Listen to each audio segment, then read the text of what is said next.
I am Dr. Ashok Rajput, pulmonologist. I am working at C.K. Birla Hospital, Punjabi Bagh as pulmonary consultant. We also deal with sleep medicine. तो sleep medicine में जो खर्राटे और snoring होती है उसका हमारी life में क्या असर होता है, आज उसके बारे में मैं बात करूँगा। स्नोरिंग क्यों होती है, उसके हार्मफुल इफ़ेक्ट क्या होते हैं, उससे कैसे डायग्नोस किया जाता है स्लीप एपनिया और उसको कैसे इलाज किया जाता है, इसके बारे में बात करेंगे। उसको एक मॉडल के ज़रिए मैं समझाता हूँ। इस मॉडल में आप देखोगे कि ये हमारी नाक है, ये ठोडी है, चिन, ये वाइट वाली जीभ है। नाक से हम सांस लेते हैं, मुंह से हम खाना खाते हैं। जीभ के पीछे गर्दन में ये रास्ता है जिसको बोलते हैं अपर एयरवे। इस रास्ते को 23-24 मसल कंट्रोल करती हैं। जो मसल्स की टोन होती है इस रास्ते को खुला रखती है। इसलिए खराटे वाले मरीज़ दिन में कभी खराटे नहीं आते जब वो जगे हुए होते हैं, पर जब वो सोते हैं तब क्या होता है कि हमारा पोस्चर चेंज होता है। ये हम खड़े हैं और हम ऐसे लेटते हैं। जैसे ही हम लेट जाते हैं हमारी सारी मसल ढीली हो जाती हैं, उनकी टोन कम हो जाती है, लिम्प हो जाती है। उस वजह से जब ये 23 मसल इनकी भी टोन कम हो जाती है तो चिन जो है वो इस रास्ते में ड्रॉप होती है। ये रास्ता थोड़ा सा छोटा हो जाता है। फिर यहाँ पर जीभ गिरती है, उसका रास्ता और छोटा हो जाता है और इसके बाद ये जीभ गिर गई। इसके बाद जो गर्दन में फ़ैट होती है, कई लोगों का वज़न ज़्यादा होता है जो स्नोर ज़्यादा करते हैं, तो ये फ़ैट है तो वो रास्ते को और छोटा किया हुआ है। तो कुल मिला के रास्ता इतना नैरो हो जाता है कि सांस जब छोटे रास्ते से जाती है तो उसकी आवाज़ आती है, जिसको बोलते हैं स्नोरिंग या खराटे। तो खराटे आने शुरू हो जाते हैं। जैसे ही वो थोड़ा और डीप स्लीप में जाता है तो खराटे बंद हो जाते हैं। वो किस लिए?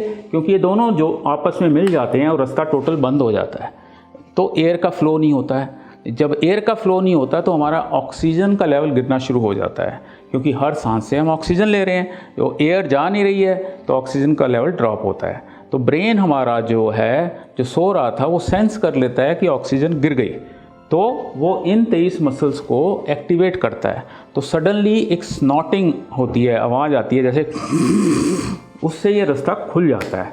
उससे जब रास्ता खुल जाता है तो ऑक्सीजन का लेवल इंप्रूव हो जाता है, क्योंकि एयर का फ्लो रीस्टोर हो गया। उसके बाद बंदा फिर सो जाता है, फिर खराटे मारने शुरू हो जाते हैं, फिर एकदम बंद होते हैं, रास्ता बंद होता है, फिर खराटे बंद हो जाते हैं, फिर ऑक्सीजन गिरती है, फिर ब्रेन जागता है, फिर स्नॉटिंग होती है। तो ये विशियस साइकिल रात को चल रहा होता है। इससे क्या है कि आपकी स्लीप की क्वालिटी ख़राब हो जाती है, आपकी स्लीप फ्रेगमेंटेड हो जाती है, टूट टूट के आती है, डीप स्लीप नहीं आती। तो सुबह जब सो के उठते हो तो फ्रेश नहीं लगता और सोने का दिल करता है। दिन में टायर्ड फील करते हो, लिथार्जिक फील करते हो, कंसंट्रेशन अच्छी नहीं होती, इरिटेबल हो जाता है इंसान, गुस्सा खाना शुरू हो जाता है। इससे क्या है कि ऑक्सीडेटिव स्ट्रेस हो जाता है। ऑक्सीडेटिव स्ट्रेस से मेरा मतलब है 24 में से 8 घंटे हम सोते हैं, 16 घंटे हम जागते हैं। तो 16 घंटे तो आपकी ऑक्सीजन पूरी है, क्योंकि स्नोरिंग हो नहीं रही। और दिन में अगर चेक करेंगे तो हमारी SpO2 लेवल 95 से ऊपर है। पर सोते वक्त जब ये स्नोरिंग होती है और रास्ता बंद हो जाता है तो ऑक्सीजन गिरनी शुरू हो जाती है। कई बार 80, 70 और 60% तक भी चली जाती है। उससे क्या है कि आपके सारे वाइटल ऑर्गन्स को रात को 8 घंटे में कम ऑक्सीजन मिलती है। That may be brain, heart, kidney, liver.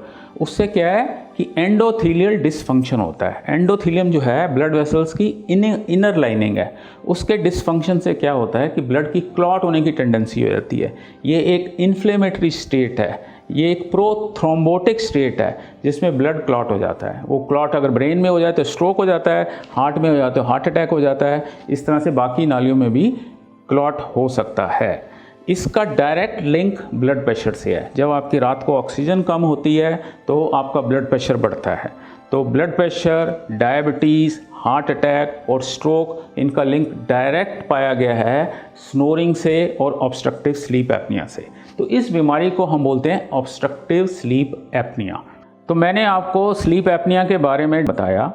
अगर किसी को स्नोरिंग और एक्सेसिव डे टाइम स्लीपीनेस है और स्लीप की क्वालिटी पुअर है, उसको अगर माइल्ड ब्लड प्रेशर या डायबिटीज़ होनी शुरू हो गई है तो उसको स्लीप स्टडी करानी चाहिए। उसके बारे में अधिक जानकारी चाहिए या कैसे इलाज होना है तो वो आप हमसे आके C.K. बिरला हॉस्पिटल में मिल सकते हैं।